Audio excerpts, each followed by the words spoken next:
Terasena, Tammy Warren, Trina Nadura, Sam Alcoff, Tamery, Studio, John Hamilton, Robbie Karen, Honey Masood, Anjali Kamat, Safwat Nazal. Our executive director is Julie Crosby. Special thanks to Becca Staley, John Randolph, Paul Powell, Mike DeFilippo, Miguel Noguera, Hugh Grand, Dennis Moynihan, David Prude, Dennis McCormick, Matt Ely, Anna Ozbeck, Emily Anderson, Dante Torrietti, and Buffy St. Marie Hernandez. By the way, Buffy, happy birthday. If you want to sign up for our daily digest, our newsletter, go to democracynow.org.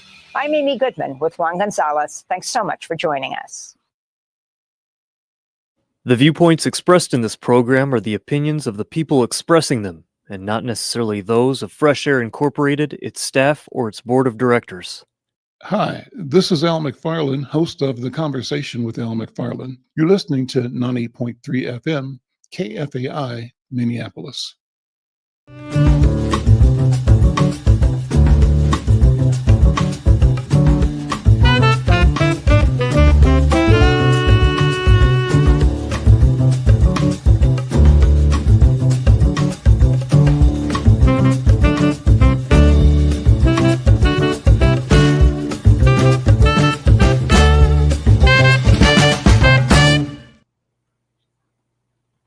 I'm Al McFarland. Welcome to The Conversation with Al McFarland. Glad to be here. Glad to have you along.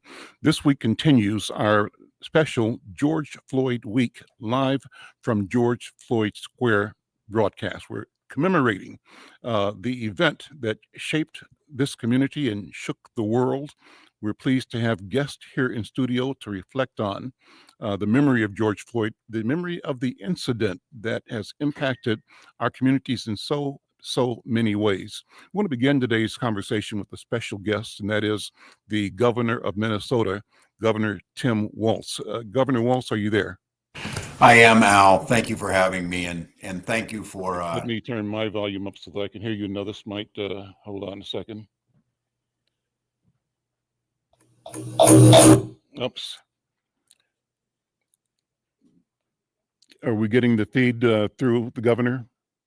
I see you there, Governor. You 1 second. We're trying to get the sound right.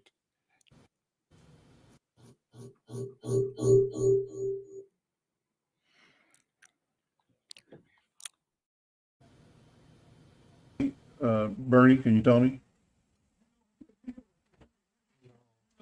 Okay, hang tight, Mr. Governor. We'll be with you in 1 second. Let me continue. Spike Moss is here. Spike, you helped me get the governor on board, but set up the situation here. What is the background from the community point of view about what happened in our community with the murder of George Floyd? Well, you know, when you have a history of police brutality, for me, it goes back to 1966 when we beat a 14-year-old black girl for no reason with batons, no law broke. It created the first rebellion in this city, and it was consistent from 1966 to this moment where we were beaten or we were shot. The most frightening thing to say in front of this sister here who stands up today is that most of our people were shot in the back. Every now and then they'd be shot in the back of the head, but most of the time in the back. We had nowhere to take our cases. City council, mayor, civil rights, human rights, state, it didn't matter. There was no legislation to change it. And it just went on far too long. We ended up to be the first state and the only state before Floyd died. We had had 6 rebellions, and they still have not learned that if we don't receive justice, there will be a rebellion, not a riot. Riot is something uncalled for, out of order, but rebellion from the pain and the idea that nothing will happen. So we're in a better place today, and we're working through it, brother. Keep going. So we're working through it from the perspective of police mediation is in place. We have a mayor who's in place, and we have a chief of police doing their best to change it for African Americans. Let me see if I have the governor now. Governor, can you hear me, Governor? Ken, Al, hi. We hear you now too, and thank you for being patient with us. And I know you've got a short period of time. Governor Tim Walz, you were and you are the commander, the leader of our state, and you took courageous actions to address the issue of the calamity of the incident, first of all, but also the aftermath. And I wanted you to share with us, Governor, what happened that day when the news came to you. How did you react along with members of your cabinet? Because you were already in a special mode because of COVID. Yeah. The cabinet of your cabinet had special powers to manage the affairs of the state, and this was certainly a complication, a major one. How Yeah. did you react? What happened in your area, and where are we now in looking at the impact of the George Floyd murder here in South Minneapolis? Well, thank you, Al. Thanks for having me. More importantly, thank you for pausing in this incredible moment. It's a privilege to be on with your guests. One of the things that certainly came out of this, I got to know Spike Moss a lot better, and that was a good thing because I think as governor, especially a white man in the first 15 months of my administration, there was a lot to learn. And obviously what the folks on the panel and folks in the community knew was this was nothing new. And it was a moment that the world watched us, a day of reckoning on racism, reckoning on policing, a reckoning on disparities in a Minnesota that a lot of people didn't.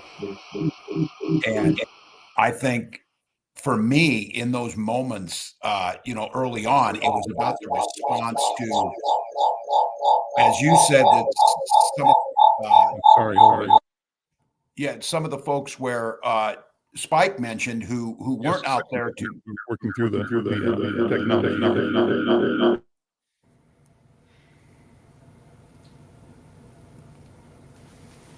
That's what we're doing. The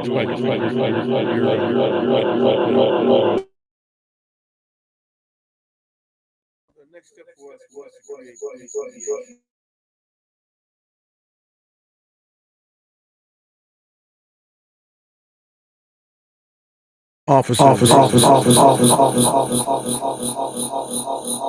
feel that mediation is shared.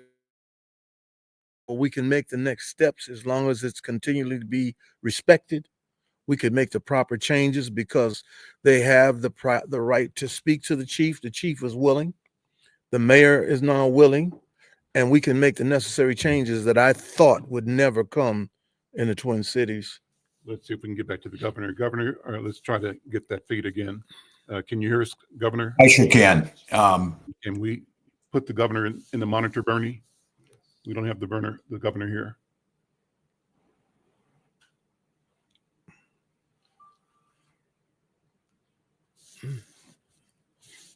Kevin Lindsay is here with us as well. Kevin Lindsay was the head of the Minnesota Department of Human Rights at the time. Kevin, thank you for being here. You now are leading the Minnesota Humanities Center. What was your experience as a member of the governor's cabinet? How did your department and colleagues react to the news? So thanks, Al, for having me on. Just one correction on that. Actually, I was not the commissioner at that point in time. I was a commissioner during the time in which we were discussing whether charges should be brought against the police concerning Jamar Clark and then also Philando Castile. What I appreciated was the fact that we had finally broken through in the Castile case to have an outside prosecutor outside of the county attorney. We brought in Don Lewis to be at the table, and the conversation, I think, with bringing Attorney General Ellison into the mix, and then ultimately leading to the hiring of now federal court judge Jerry Blackwell to be part of the prosecution team of a police officer. We had normalized the idea that there needed to be extra hands at the table. There needed to be extra care and attention in the prosecution of high-profile police officer involved deaths of Black people. Let's see if we can get the governor again.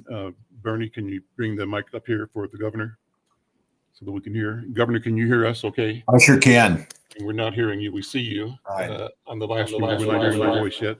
So again, Bernie, if you can get that audio working, it would be great.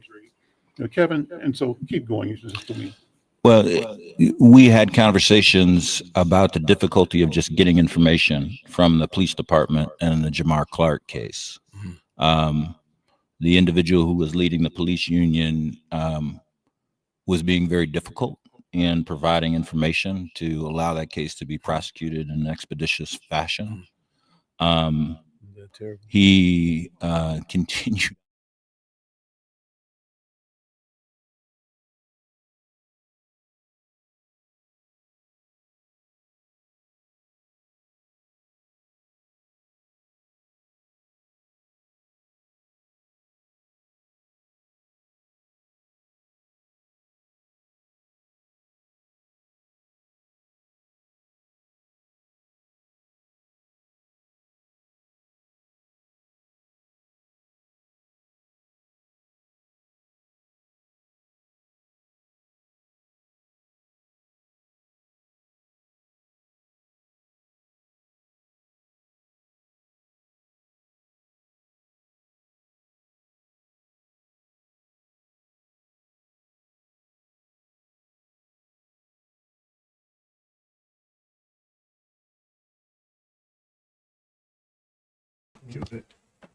Okay, it is muted. Okay. And then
were bringing attention to it day by day, we were able to recognize that justice just wasn't happening on all levels.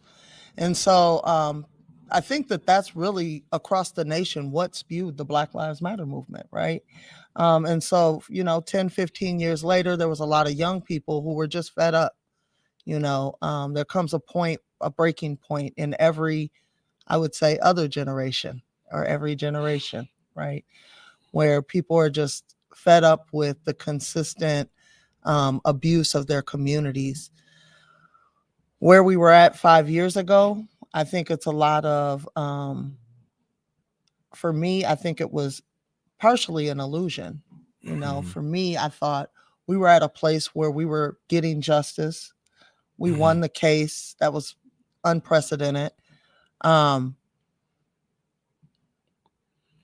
And it felt like there were other entities, corporate entities, nonprofit entities, folks that were on board with really addressing the bigger picture of making Black Lives Matter.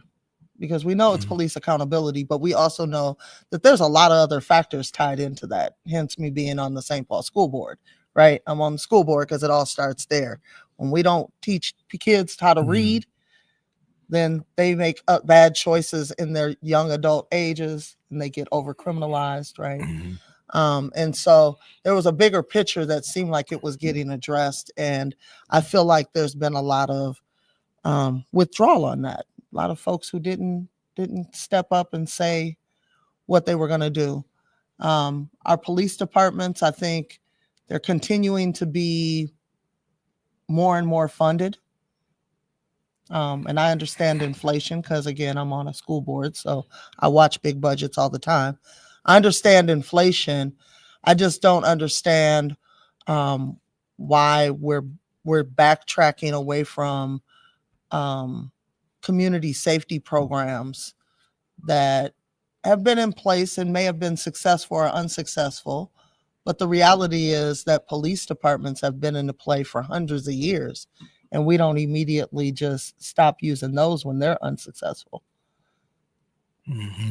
Community safety programs have really only been around for about 10 years. So people are going to make mistakes. It's not going to be a perfect system until we continue to get at it. But it seems that everybody's mindset is just going back to business as usual, status quo. And that's concerning to me, especially in this space. Let me ask you, as I've asked other guests, where were you when the George Floyd murder took place? How did it come to you? What were your initial feelings and thoughts?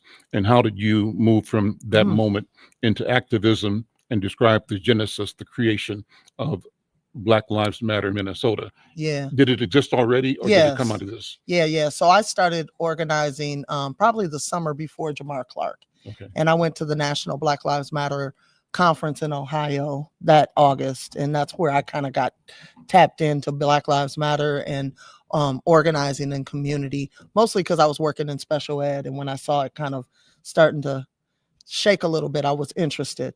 So I had already been involved through the Jamar Clark, Philando Castile, Cordell Handy, Thurman Blevins. I mean, I could go on in actions that we had led. So when it happened, of course, immediately the video came straight to my phone, as it always does. You get like within minutes, when someone is killed in the Twin Cities, I get that information. And I didn't want to watch the video because I'd watched Philando, and I had my own trauma around watching these videos. And I said, okay, so let me connect in with organizers to see what people are doing. And a really good friend of mine, Nakima Levy Armstrong, hit my line and said, do you have the video? I said, yeah, but I'm not watching it. But what are we going to do? And she said, sis, you need to watch this video. You need to watch this. And so I did have to watch. I watched it, and I understood why my phone was blowing up. I understood why even people who typically would call and be like, girl, don't go out there protesting, were calling to say, what are you about to do about this? I mean, I remember my mom at one point calling me in the middle of a protest, telling me, let them people get on their airplane. And I was like, my mom called me like, what are y'all about to do?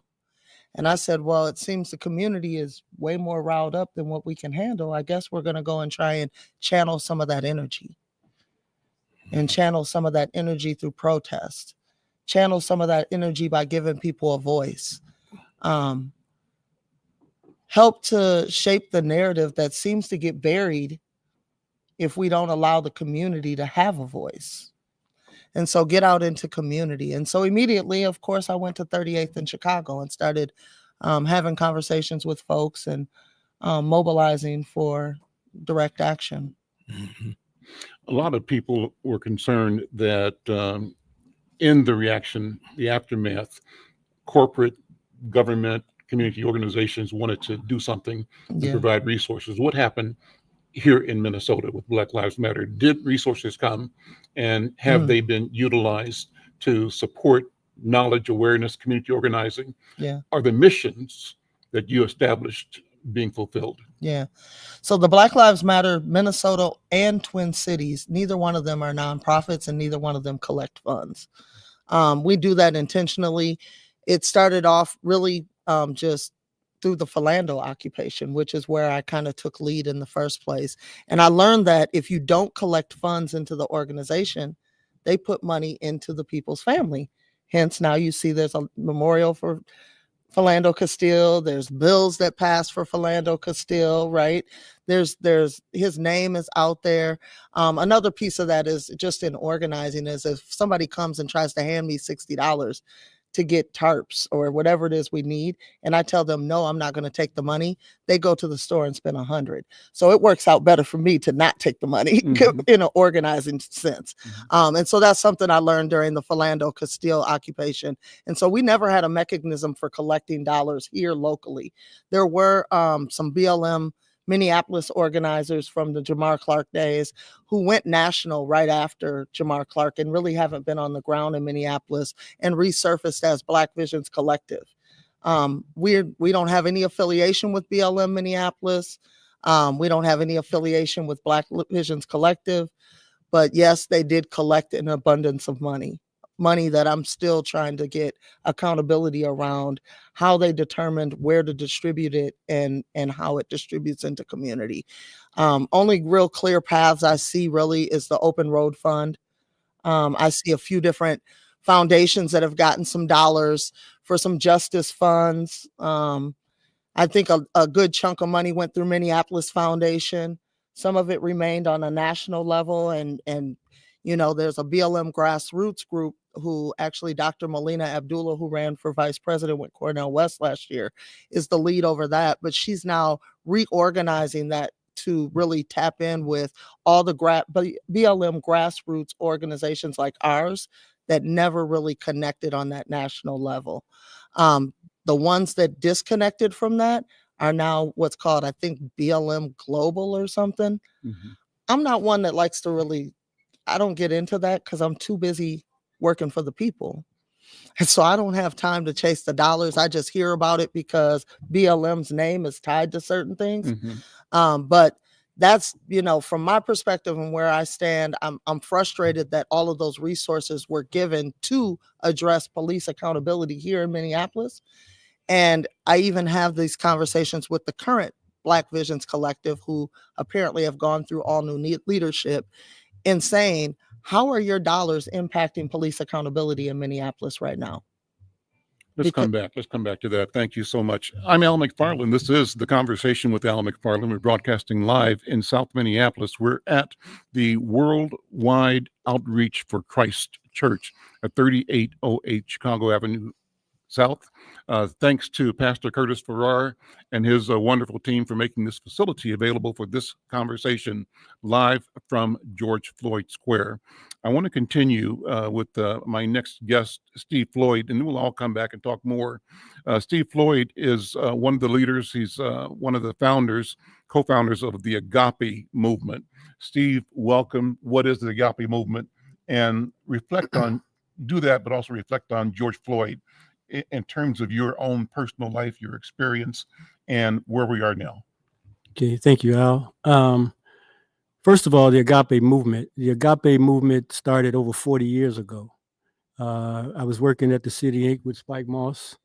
And I also would like to note that when we talk about boots on the ground, we were the first to do boots on the ground.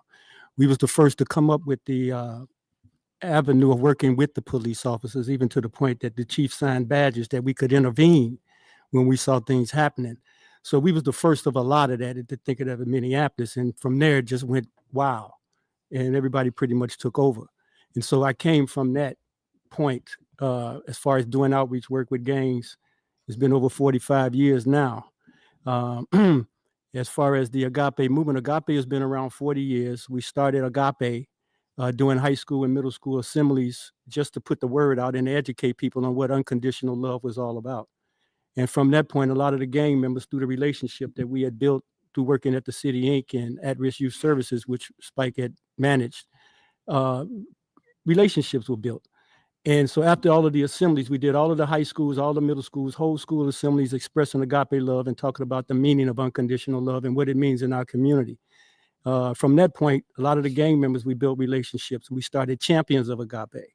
And then Champions of Agape basically spread till we was North and South Minneapolis. I was we had more North Siders in Champions of Agape than we had South Siders. And we started doing trips, started taking them out of the city, taking them to Chicago, all the different groups. And the interesting thing about it is when we started taking the interesting groups out, Vice Lords, Blood, Souls, Disciples, we would take them to Chicago and they was at war.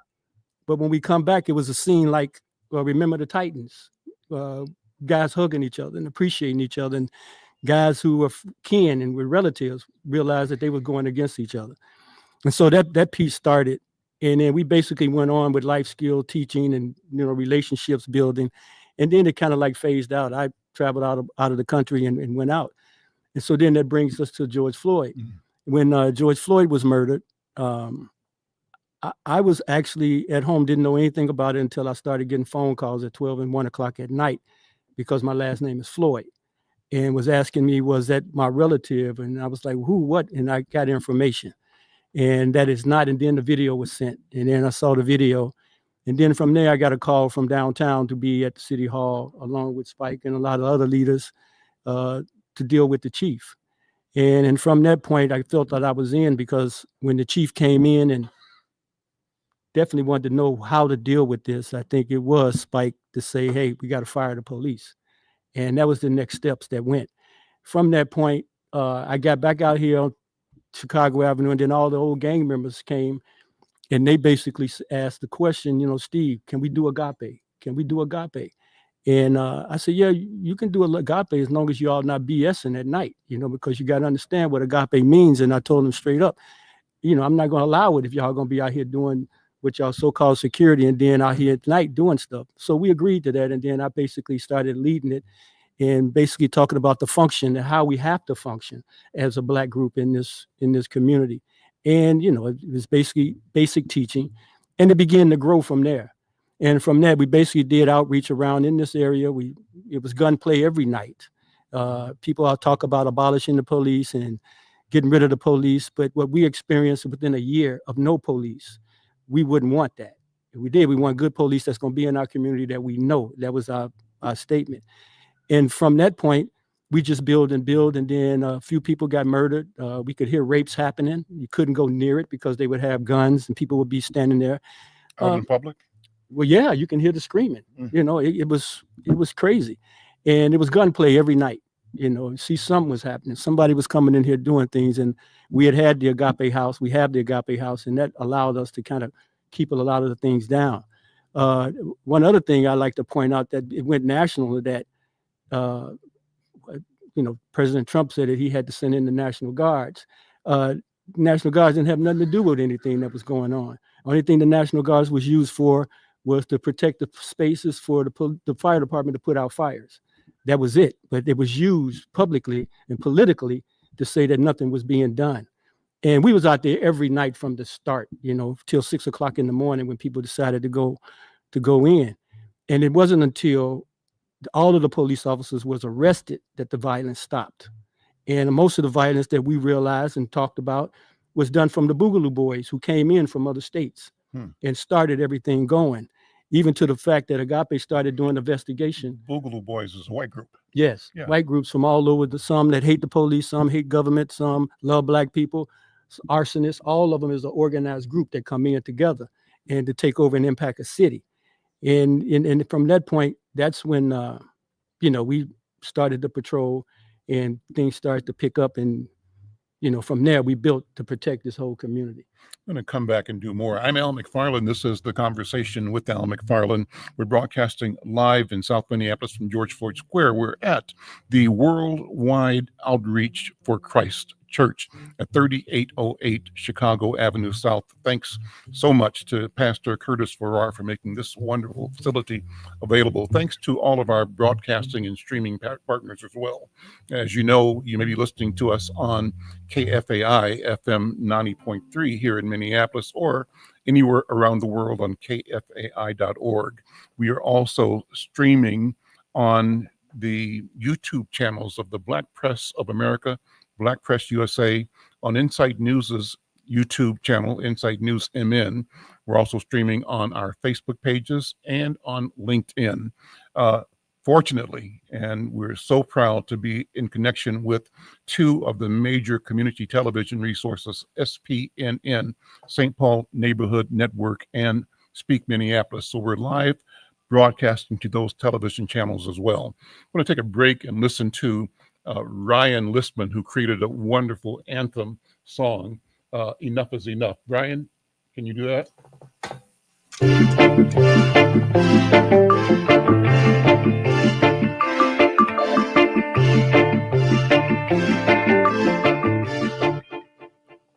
Oh, Queen Justice, where are you? Did they beat you up and down, knock you on the ground, take the crown away from you? Oh, Lady Liberty, red, white, and blue. Did they take your dignity with their bigotry? Teach you that you're born to lose.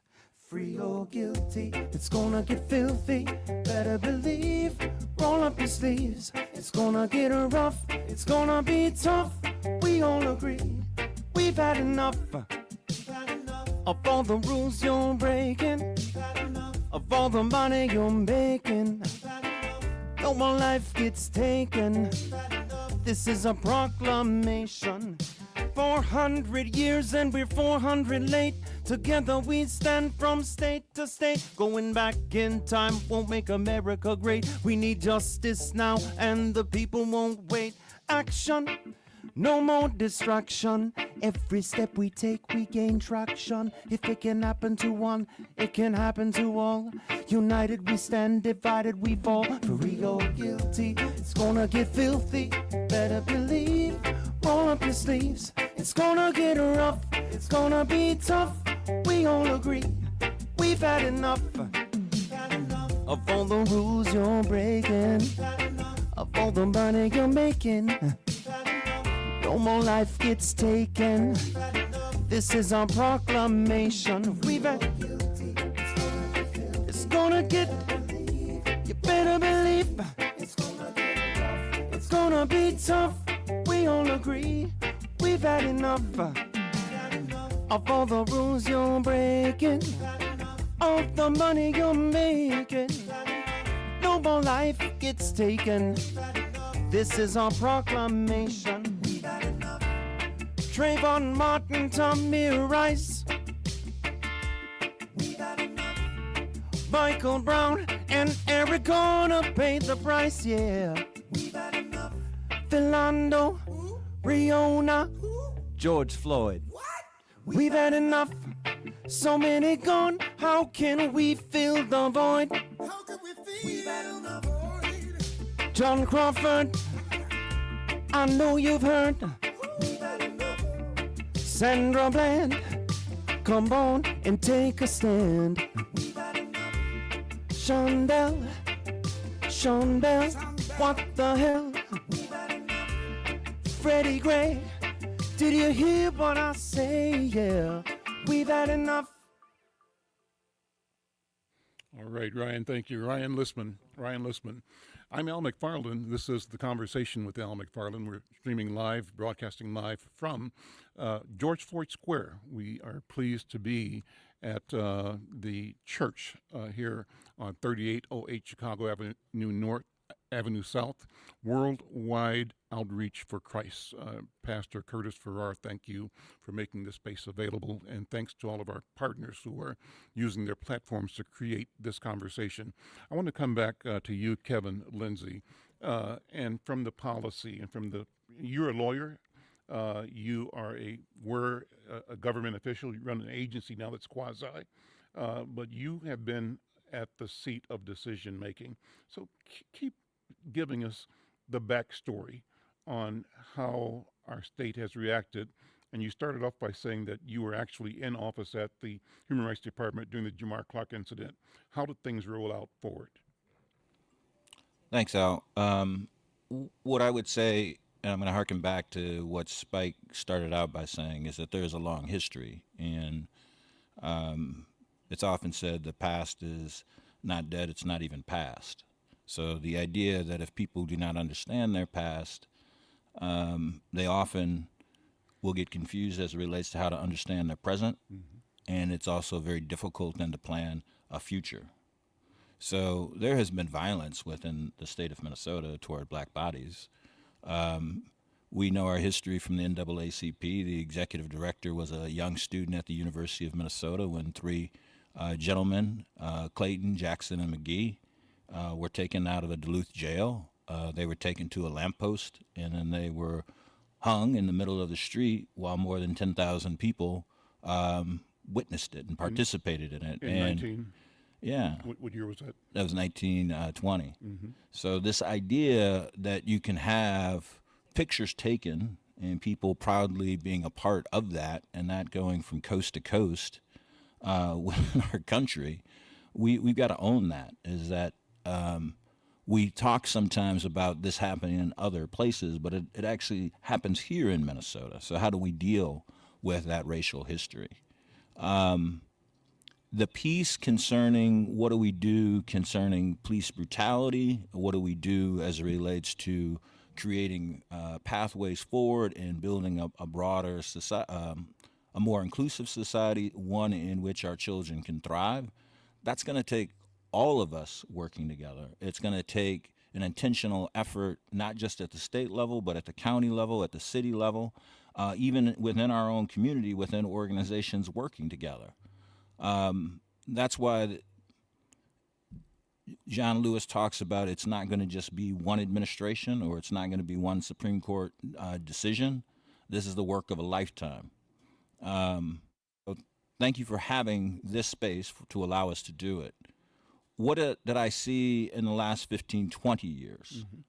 So I saw the police department and the Bureau of Criminal Apprehension stop giving sound bites as it relates to after somebody was murdered by the police. They have started to give a lot more information to the public. And again, that happened because there were folks that were in and around the table with Governor Dayton and others demanding for more information to be provided.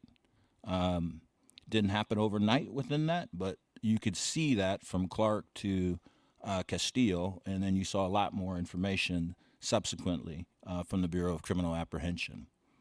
You saw Cedric Frazier, a young person from the community, go to the state legislature and work the system to pass a more comprehensive criminal justice bill than any other place in the country.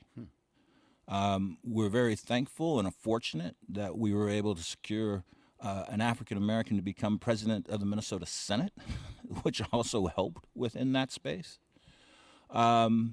Spike's efforts have paid dividends where you now have a police chief elevating two individuals not dyed in the wool as police officers, having actual review powers over police officers.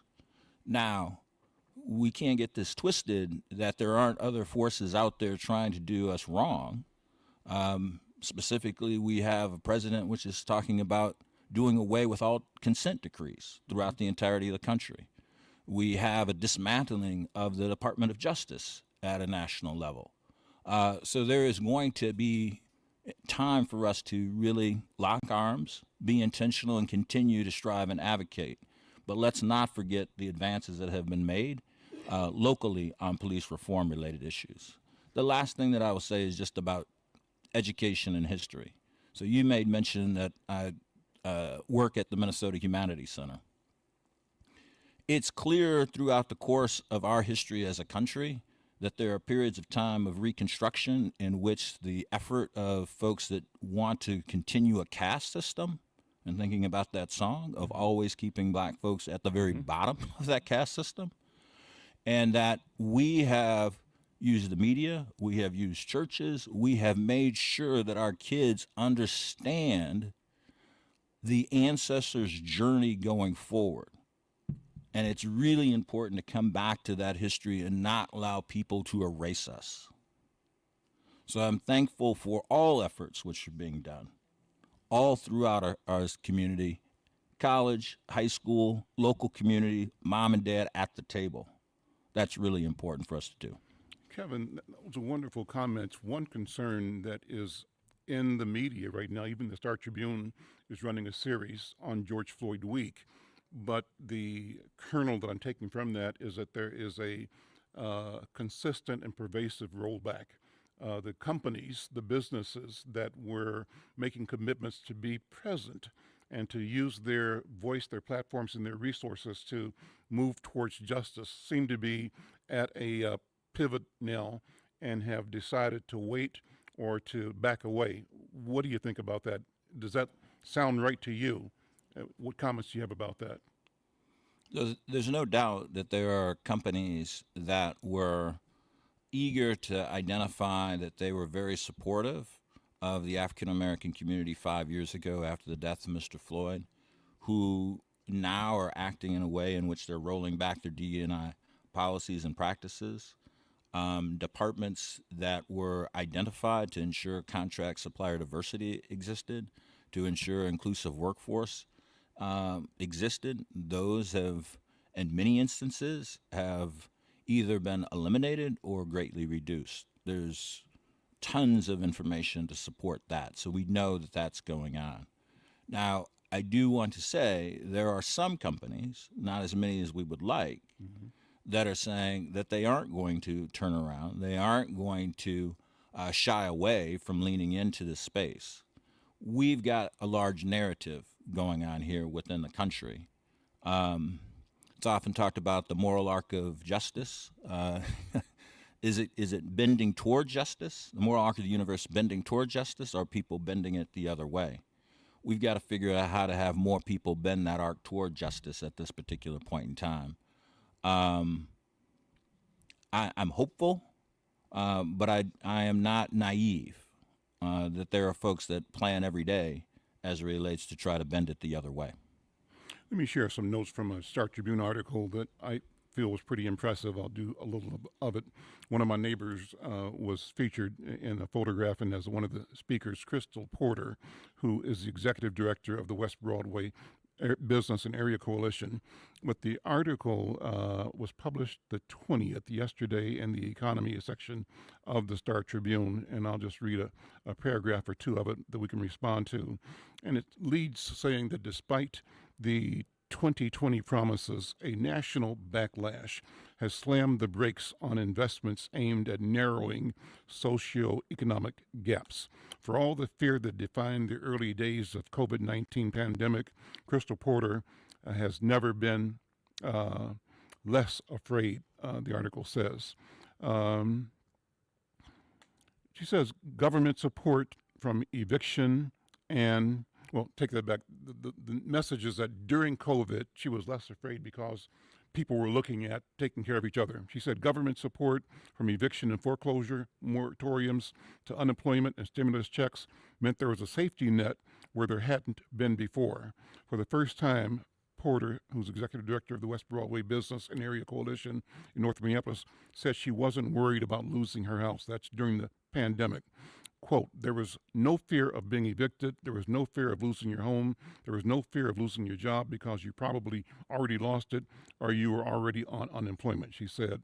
Then the police officer murdered George Floyd on a Minneapolis street corner, and the world changed yet again. As the outcry spread across the globe, companies pledged to hire more black workers and created positions focused on diversity. Money flooded black-run businesses and organizations as corporations, governments, and individuals pledged support to re-examine internal hiring and funding policies for possible inequities. More black people were able to start businesses, buy homes, and make other investments in their own well-being since the pandemic and George Floyd's murder. But she says, I do think these past couple of years were the best ever seen for black people in America economically.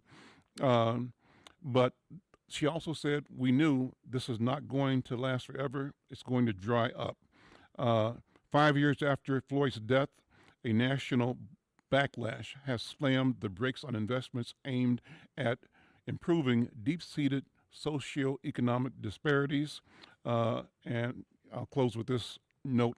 It says, upon taking office, President Donald Trump issued executive orders banning diversity, equity, and inclusion from programs in the public and private sectors. We go on from there. React to that, if you would, Kevin, Lindsay.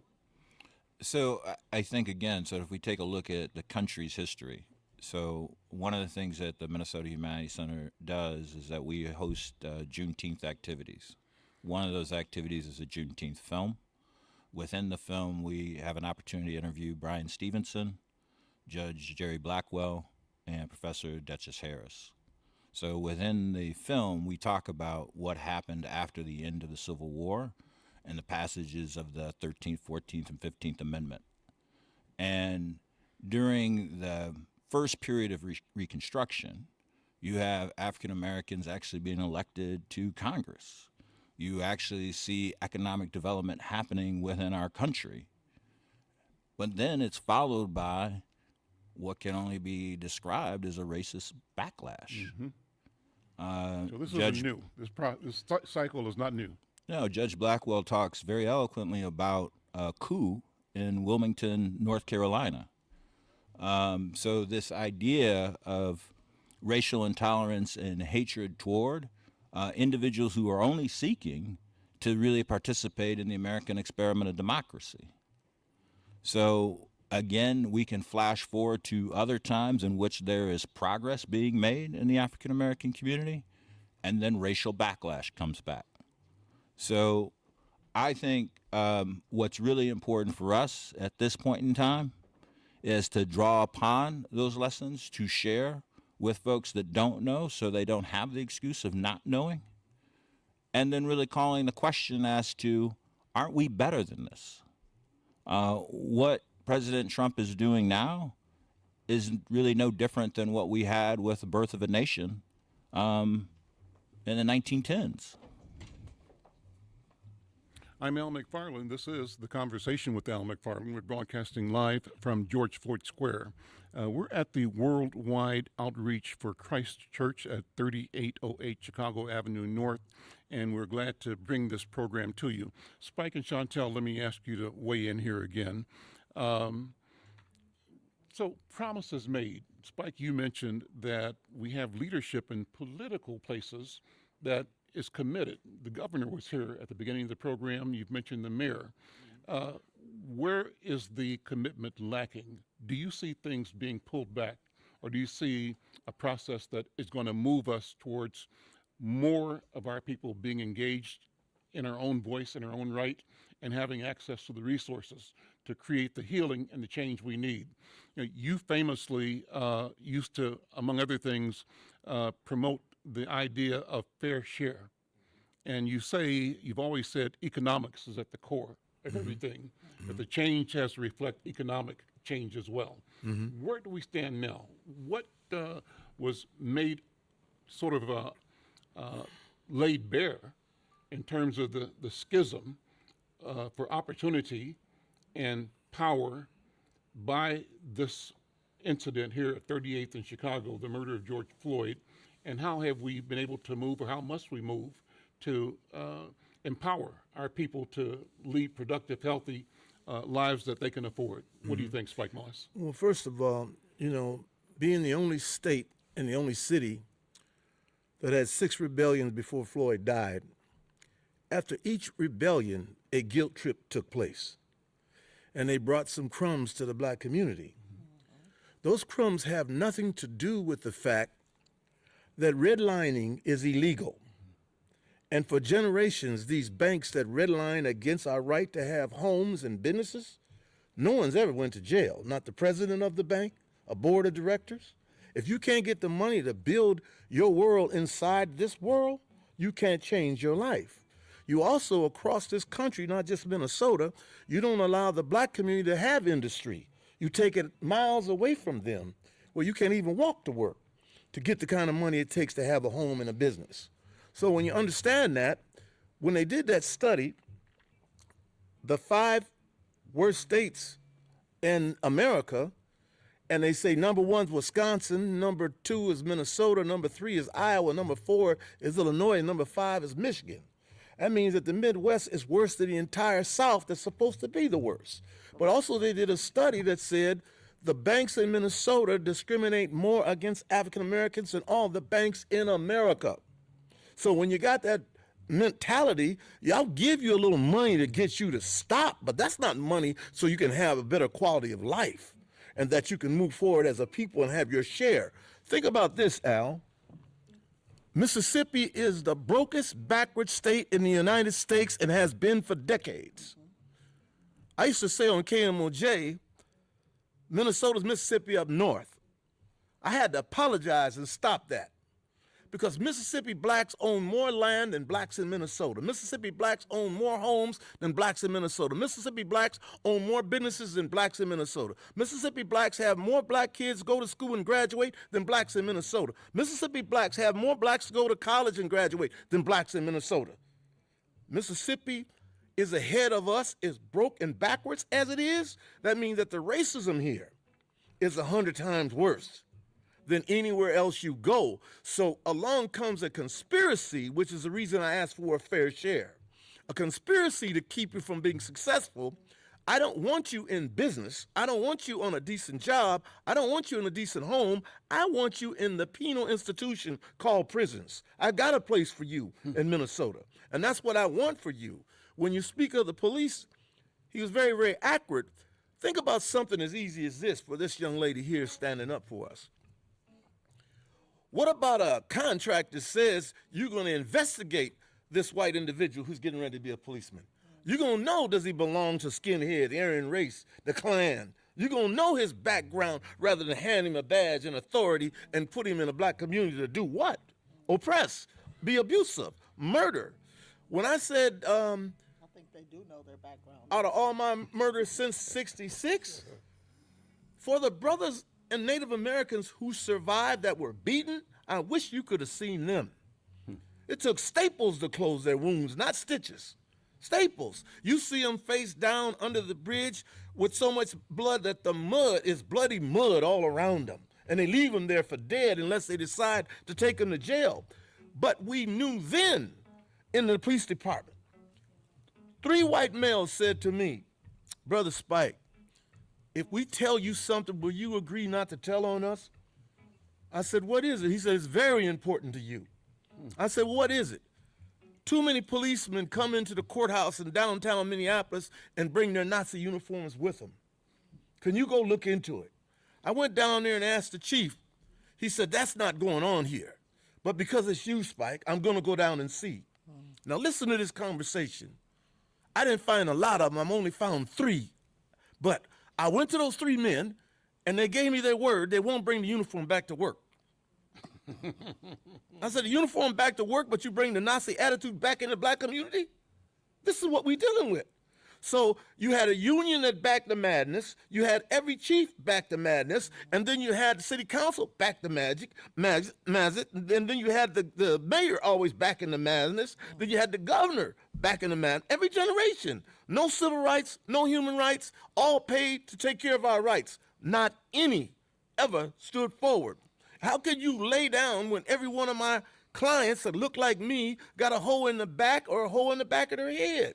So no, I don't have any intentions to do nothing but move you out of America.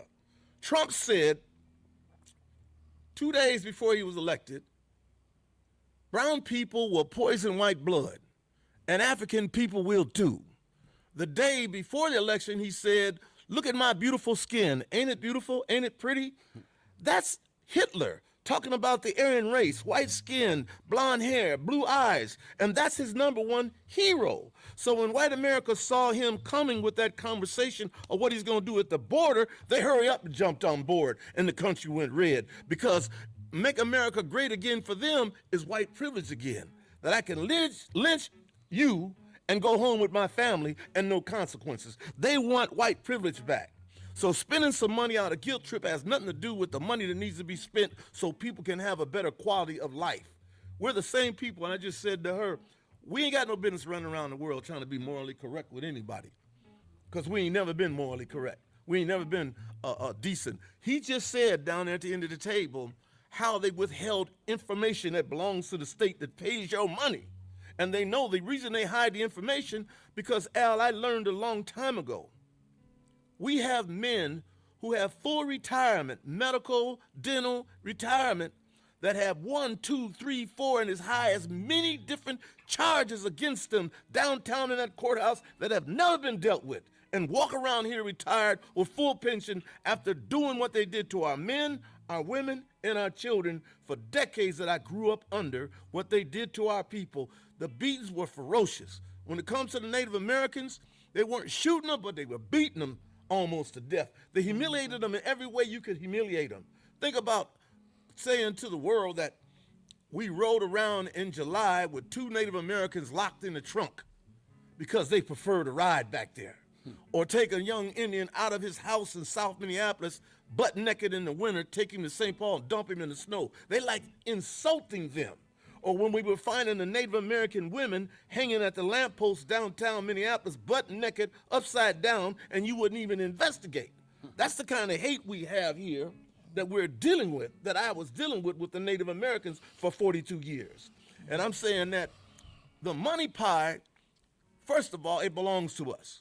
We got to stop our people from saying, y'all got to stop begging for stuff. You're always begging for stuff. We ain't begging for nothing. We put $400 billion in Minnesota alone in taxes, and we can't get our fair share of even our own tax money. We ain't begging for nothing when you owe us reparations. If you tell us we're wrong, Al, how does our last president go on TV and say these words? Last night, in that civil war in Russia, I sent over 300 million, and I'm gonna send 500 more. And now that he's done doing that, he sent almost $70-some million over there to do that, and we didn't even have enough strength in Washington with our leadership to say it's time for our black reparations. Yeah. Stand up. We have no money to do nothing. You can send that money over and meddling in their civil war, and we can't have our reparations? Stand up and demand our reparations. So when we come together as a people and understand they ain't going to give it, we got to stand up and take it. We got to stand up and fight for it. It ain't going to happen. Chantel, jump in. For me, this was a moment in the movement. And so it is about movement. And so I know I don't want to overly speak for BLM Minnesota, but I know that Traherne Cruz has been heavily working on reparations, and I'll just briefly bring that up because his brother brought up reparations. For me, I've been heavily working on ending slavery in the Constitution. I feel like as long as we have slavery in the foundation of our country, they're always going to find a loophole to over-police us and incarcerate us.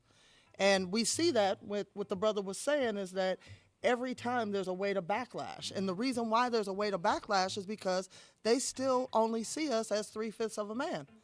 And it's written in the Constitution that we were free, no slavery or involuntary servitude, except if you're convicted of a penal crime. So that means if you get a felony in the United States, you're technically a slave. And so until we undo that, which we currently have a bill that's being carried by Brother Cedric Frazier, Claire Obel verbatim, and then that is reclassifying slaves as workers, which will force these corporations to pay them a minimum wage. It will change the dynamics on capitalism. It will change the dynamics on how brothers can organize, even in our most vulnerable state, which is being locked up in a prison cell. They are able to organize around their conditions, because right now they can organize, but they get the Dred Scott answer. You're only 3/5 of a man. I don't have to give you health care. Steve, I don't have to down do to the end. Steve, jump in. Last impressions, thoughts. What do we do? Where do we go at the grassroots? How do we make our way to where we have to be? I think one is realizing in our neighborhoods, how do we develop community in our neighborhoods, and how do we get to work together? One of the things that I realized when George Floyd and it was cut off, I felt like we were colonized this area by people who came in and protested on other things that didn't have anything to do with what happened. And so as it's happening now, the community is coming together. People are understanding and getting the real truths of what's going on. And I know that as long as we continue to do that and spread agape, because I always challenge people, there's 4 things that I know that brings people together: food, music, sports, and tragedies, where people come together without. I would like to add what love means in that sense, and especially amongst our people. What does it mean? And from Agape standpoint, we have Rites of Passage program. We take 2 trips to Africa each year, taking young brothers so they can get an identity of who they are and what's it all about. And we think we know that as we start teaching that part of who we are as people, and it kind of can grasp a little bit with those that we're working with. Listen, this hour goes so fast. Thank you all for being here. Thank you for your insight, for your work. Ryan, thank you for the music. You can play us out. We got about a minute to go. I'm going to take a minute to thank, number one, thank the host facility here, Worldwide Outreach for Christ at 3808 Chicago Avenue. We'll be here tomorrow, and we'll be here Friday as well. Thanks to KFAI for allowing us to broadcast live every day this week for the conversation with Al McFarland. Special thanks to the broadcasting power that we've assembled here. Thanks to Steve Brunsberg and Bianca Rhodes, who are producing the show for SPNN Television. Thanks to Rebecca Smith, who is producing the show for Speak Minneapolis. Also, thanks to Jared McMullen, who is the Insight live stream director. Thanks to Carl Vernado, who's live streaming us through Nubia and Narrative.